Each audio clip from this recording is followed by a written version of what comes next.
Welcome to Be Healthy News channel. Please subscribe to this channel to get more videos in future. Mexico, Maria cut chicken thighs shoulder to shoulder with co-workers who coughed and ran fevers. The 33-year-old single mother from Mexico worked on a fast-paced line in one of America's most dangerous industries. Meatpacking plants have long faced criticism for sacrificing worker safety in the name of efficiency and cheap meat. Injuries are common: severed fingers, chemical exposure, back sprains. But Maria, who asked to be identified only by her first name because of employment concerns, feared something worse while slicing a steady stream of carcasses in mid-April at the Mount Air Farms poultry facility in Siler City, North Carolina. As the novel coronavirus invaded meatpacking plants across the nation, infecting dozens, then hundreds, then thousands, of workers, Maria said she feared for her life. Every time a colleague coughed, she said, she wondered if COVID-19 had found its way to Mount Air. She worried about getting sick and dying, leaving her children without a mother. Maria said her plant supervisors wouldn't talk about it, so she kept working. By late April, the company confirmed at least 11 employees had tested positive for the virus. One of them was a co-worker, Maria said, who called her upset that she unwittingly passed the virus to her father and he died. The meatpacking industry has evolved into a marvel of modern efficiency, producing £105 billion annually of poultry, pork, beef and lamb destined for dinner tables across America and the world. That's nearly double what it produced 3 decades ago. But its evolution came at a cost. The same features that allow a steady churn of cheap meat also provide the perfect breeding ground for airborne diseases like the coronavirus, a cramped workplace, a culture of underreporting illnesses, and a cadre of rural, immigrant and undocumented workers who share transportation and close living quarters. How pandemics like COVID-19 can affect meat shortages and price gauging. Pandemics like the coronavirus can have crippling effects on our food supply. The bottleneck starts from the processing plants. Just the FAQs, USA Today. This pandemic is preying on decades of the fundamental arrangement of how we produce our food, said Joshua Specht, an assistant professor of history at the University of Notre Dame who studies the meat industry. The meatpacking industry now faces perhaps its greatest test of worker safety, as the novel coronavirus continues to sweep through its slaughterhouses and processing plants. As of May 20, officials have publicly linked at least 15,300 COVID-19 infections to 192 U.S. meatpacking plants, according to tracking by the Midwest Center for Investigative Reporting. At least 63 workers have died. In April, USA Today found that 1 in 3 of the nation's 405 largest meatpacking plants operated in a county with a high rate of COVID-19 infections. This week, the data shows that trend has expanded to more than half of those plants. Companies including Tyson, Smithfield and JBS have implemented measures meant to reduce exposure, with many installing plastic sheeting between workers on the line, providing masks and face shields to employees and taking temperatures daily. Some have offered more generous sick leave. They've been impressed with how much we've done, Tim Shellpepper, the president of JBS Beef Business, told the Austin American-Statesman about workers' reaction to coronavirus protection measures taken inside the company's pork plant in Tiny Cactus, Texas. It's probably safer in these plants than it is in the communities, added Shane Miller, Senior Vice President and General Manager of Beef Enterprise for Tyson Fresh Meats in an interview with The Statesman, part of the USA Today network. Dozens of plants, including those owned by JBS and Tyson, have closed for days or weeks to slow or stop the spread of the virus. Tyson Foods installed plastic barriers between worker stations at its meat and poultry plants to protect against transmission of the coronavirus. Tyson Foods installed plastic barriers between worker stations at its meat and poultry plants to protect against transmission of the coronavirus. Tyson Foods. When federal guidelines for preventing the spread of coronavirus in meat and poultry plants came out in April, companies immediately worked those procedures, practices and methods into their processes, said Sarah Little, a spokeswoman for the North American Meat Institute. And now we have CDC, USDA, OSHA, and the state and local officials working together to ensure that the facilities are doing everything possible to protect employees. But some say the measures are too little, too late in an industry where worker safety has always been at risk. Rantoul Foods pork plant outside Champaign, Illinois, took some of the same precautions as Tyson, Smithfield and JBS and still succumbed to a coronavirus outbreak. Prompted by complaints from plant workers, county health inspectors toured the Rantoul plant in late April and found employees standing shoulder to shoulder with no barriers or rushing in and out of break rooms. They crowded at sinks, which often lacked hot water. Many didn't wear masks over their mouths and noses. Rantoul Foods in Rantoul, IL, had an outbreak of coronavirus in May. Rantoul Foods in Rantoul, IL, had an outbreak of coronavirus in May. Darrell Hoemann, Midwest Center for Investigative Reporting. The plant, which at the time knew of just one COVID-19 case among its employees, responded to the findings by hiring one person per shift to ensure workers properly wore masks. It also adjusted people on the line to social distance, set up break rooms outside and staggered lunch and break times, according to an email a Rantoul executive sent to the health department. It was not enough. Since the inspection, at least 87 Rantoul workers have tested positive for COVID-19. That's nearly a quarter of the cases in Champaign County, which had a total of 435 positive tests as of Wednesday, according to the state's health department. With an outbreak in progress, the plant then reduced line speeds to half capacity, according to a company statement. And Rantoul is currently exploring the use of barriers between line employees to be in place before we ramp production speeds back up to previous levels. Even with those measures, it's impossible for workers to stay far enough apart, said Julie Pride, Champaign County's health administrator. She's increased her office's efforts to respond. Julie Pride, director of the Champaign County Public Health District in Illinois, is ramping up her office's efforts against the virus. Julie Pride, director of the Champaign County Public Health District in Illinois, is ramping up her office's efforts against the virus. Darrell Hoemann, Midwest Center for Investigative Reporting. The health department retrained all its Spanish-speaking employees to trace contacts among Rantoul's heavily immigrant workforce. And it has hired translators for at least 5 languages, including Lingala, a French-Congolese dialect, and Cuanjobal, from Guatemala. Carpooling workers and crowded living conditions factored into the virus's spread, Pride said. But so did the company's labor practices. Without paid sick leave, workers who brought in little money continued showing up, she said. Someone brought it in, she said. With no infection control measures in place, it just took off. A history of problems. The warning signs were there for decades. Worker advocates and government watchdogs have long cited endemic problems that thwart workplace safety. Among them, workers are forced to slaughter and process animals at breakneck speeds. They get infrequent bathroom breaks. They crowd tight spaces. They are discouraged from taking sick time. They lack personal protective gear. Despite these red flags, the industry has continued to operate with little safety oversight. Federal authorities say the Occupational Safety and Health Administration is in charge of monitoring worker safety at meatpacking plants, but the agency has so far had a limited role. Most OSHA inspections are complaint-based, and government watchdogs have long noted a lack of injury and illness reporting among meat and poultry workers and their employers. Despite publicized coronavirus outbreaks in at least 192 plants, OSHA has inspected 4 for COVID-19 safety violations, an agency spokesperson said.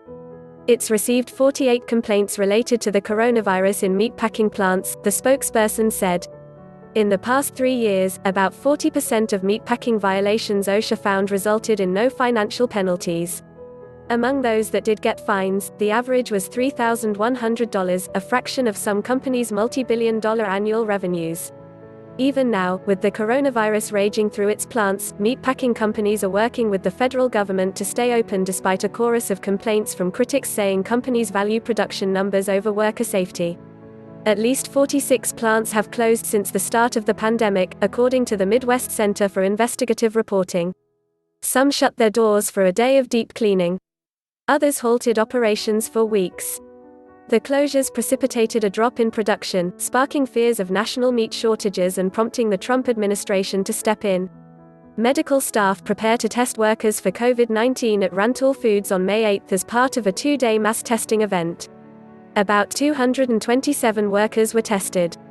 Plant officials said then that 200 more workers remained to be tested. However, no further testing events have been conducted. Instead, plant workers are encouraged to get tested at local health facilities.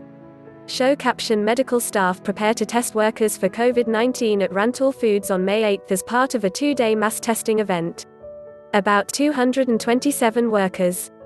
Pam Dempsey, Midwest Center for Investigative Reporting. On April 28, President Donald Trump declared meat processing plants critical infrastructure and directed the U.S. Department of Agriculture to work with companies to keep them open. Those that don't cooperate face executive action. The move met swift backlash from unions and labor advocates. Using executive power to force people back on the job without proper protections is wrong and dangerous, tweeted Richard Trumka, president of the AFL-CIO. The industry experienced a steady recovery from the end of April, when the number of cattle, hogs, and sheep being slaughtered was about 40% lower than the same time a year earlier, according to daily production data by the USDA. By this week it was still about 15% lower, however. Specht predicted in April that the industry would choose production over worker safety. "I suspected workers were going to be sacrificed to keep people eating their meat," he said, and that's exactly how it played out. Essential and expendable like thousands of meat packers across the country, Maria in Siler City said she faced a choice: risk her life for a job that pays the bills or quit to protect her children despite the loss of income. Catherine Bassett, spokeswoman for the Mount Air farm plant where Maria worked, said the company installed physical barriers between workers by early April and that masks were mandatory before the CDC required it. But Maria quit on April 26, the day she said she learned of Mount Air's COVID-19 infections. Paul Church, "For 2 weeks, I didn't hold my daughter," she said of her toddler. "She would follow me and I felt very bad, but I told my 2 other kids to take care of her, play with her and keep her busy. I didn't know if I had the virus." Even though she's getting low on money, she said she won't return to the line. "We may be essential, but we're also expendable," she said. "If I get infected and I don't go to work, the factory is not going to stop. There are many people out there that need the job as much as I do that can take it." Meat packers haven't always been expendable, low-wage employees, said Roger Horowitz, a professor at the University of Delaware who studies the industry's history. In the 1950s, when most plants operated in urban areas and 9 in 10 meat packers belonged to a union, they earned wages above the national average for industrial workers. Turnover was low. In 1950, the average meatpacking worker earned about $34,400 a year in today's dollars, and providing paid sick leave was the industry norm, according to a Department of Labor study. Today, the average worker earns $29,600, with no paid sick leave, which has cultivated a culture of working while ill. By the 1950s, the industry appeared to have moved beyond the horrors described in Upton Sinclair's classic, The Jungle. The 1906 novel shocked Americans with its depiction of how meatpacking plants exploited low-paid immigrants, mostly Eastern Europeans and Irish, exposing them to harsh conditions at barely livable wages. But companies like Iowa Beef Processors, which Tyson Foods now owns, soon began moving their plants to rural areas nearer to feedlots and farms and with less union control. By the 1990s only about 1 in 5 meatpackers belonged to a union, and Horowitz said wages had declined to 30% below the average for industrial workers. At the same time, meat got cheaper. Beef prices dropped about 30 cents a pound from 1970, adjusted for inflation, according to USDA data. Pork prices fell about 65 cents a pound. Since 1980, chicken prices decreased about 45 cents a pound. Companies benefited from technological advancements to build larger, more specialized plants to profit on economies of scale. To staff them, companies sought laborers who were willing to work for cheap and live in rural areas, according to a USDA study. The industry returned to its reliance on immigrant labor, which had categorized its earliest days, Horowitz said, starting with people from Latin America and more recently shifting to refugees, especially from Africa. More than a quarter of all meat and poultry workers were foreign-born non-citizens in 2015, according to a Government Accountability Office report. Cheap labor, shared housing companies didn't just attract immigrants. In some cases, they actively recruited them in search of a steady supply of unskilled labor. The B.C. Rogers poultry processing plant in Mississippi used to fly one of its Spanish-speaking workers to border towns in Texas and to Miami specifically to interview Latinos at local unemployment offices. The employee, Luis Cartagena, would then fly back to Mississippi, and busloads of new hires would arrive days later. Workers were provided a few weeks of free rent, beds and a bedsheet, Cartagena told the Clarion Ledger, part of the USA Today network. They called it the Hispanic Project. I offered them a job, Cartagena told the newspaper. I offered them where to live. A lot of people like it. They came, but finally when they start working in the plant, it's a hard life, working the plants, a lot of them quit. A car sporting a sign calling for a safe and healthy workplace drives past Smithfield Foods, Inc. in Sioux Falls on April 9, 2020 during a protest on behalf of employees after many workers complained of unsafe working conditions due to the COVID-19 outbreak. The pork processing plant in South Dakota is closing temporarily after more than 80 employees tested positive for the coronavirus. The rural, immigrant workers who churn through the plants are especially vulnerable to a disease outbreak even before they step onto the line, experts said. For starters, health outcomes in rural areas are worse than in urban settings. Rural residents are more likely to have underlying conditions like high blood pressure, diabetes or kidney problems, which exacerbate the effects of the virus. Minorities in rural areas are more likely to die at an earlier age, according to the University of Minnesota Rural Health Research Center. Those who are undocumented can't buy health coverage or legally drive. Many live in multi-generational households, meaning the crowded conditions at work continue when they return home, according to a report this month by the Centers for Disease Control and Prevention. U.S. Secretary for Health and Human Services Alex Azar took heat this month for blaming meatpacking workers' home and social lives for plant outbreaks. In a call with lawmakers first reported by Politico, Azar said many of the workers live in congregate housing and could have introduced the virus into the plants instead of the other way around. When William Candler, a health official with the Rock Island County Health Department in Illinois, interviewed 3 meatpackers with COVID-19 who worked at the same plant, he discovered all lived in the same house with 4 other people. Those people also are presumed to have gotten the virus, Candler said, although they were not tested. And in the Texas Panhandle, meatpackers for JBS share a company bus that takes them from Amarillo, where many live, to the beef plant in Cactus, some 60 miles away. At least 323 workers have contracted COVID-19 at the Cactus plant, where about 3,200 employees, mostly immigrants and refugees speaking a score or more different languages, provide beef to 10 million people a day. One has reportedly died. JBS increased its bus fleet to allow every other row seating and required masks and temperature checks. Work while sick culture amplifying the problem, experts said, is that meatpackers feel pressured to work even when sick, a problem the CDC cited in its report this month on COVID-19 outbreaks in meatpacking plants. Some employees were incentivized to work while ill as a result of medical leave and disability policies and attendance bonuses that could encourage working while experiencing symptoms, the report said. Before quitting, Maria said she'd swallow a bunch of pills and try to do the job because there was no other option. Workers at a JBS plant in Greeley, Colorado, told doctors and nurses of a work while sick culture while seeking help for breathing problems in early April, according to emails obtained by USA Today. The local health officer raised those concerns in a letter to the company's human resources director, the emails showed. To keep their jobs, workers know they have to keep showing up. You can't be the squeaky wheel in the assembly line, said Carrie Henning-Smith of the Rural Health Research Center in Minnesota. It doesn't leave you with much power and control. Sickness was rampant in the meatpacking industry even before the coronavirus. Meat and poultry workers experienced higher illness rates than other manufacturing workers, nearly 160 cases per 10,000 full-time meat and poultry workers in 2013, compared with about 40 cases for manufacturing overall, according to a 2016 U.S. Government Accountability Office report. Those rates are likely even higher, the report said, because both workers and employers may underreport injuries and illnesses. For the worker, it's from fear of job loss, the report said. For the employer, it's from fear of the potential costs associated with those injuries and illnesses. Some meat and poultry workers may be less likely to report injuries and illnesses because of their vulnerable status as undocumented or foreign-born workers, the 2016 GAO report noted.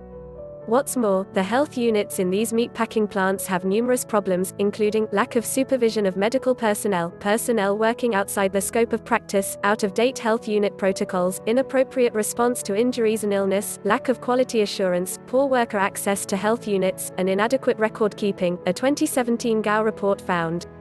They'll just leave, and we'll hire someone else, Horowitz said of the company's thinking. It's a philosophy of labor turnover. Crowded, dangerous workplace. Even before a deadly virus struck, working at a meatpacking plant could be fatal. Workers on butchering and cutting lines have died from knife accidents. In one case, a worker trying to return his knife to his belt sheath missed the opening and pushed the knife into his leg, severed his femoral artery, and died, according to a 2005 Government Accountability Office report. Please subscribe to this channel to get more videos in future.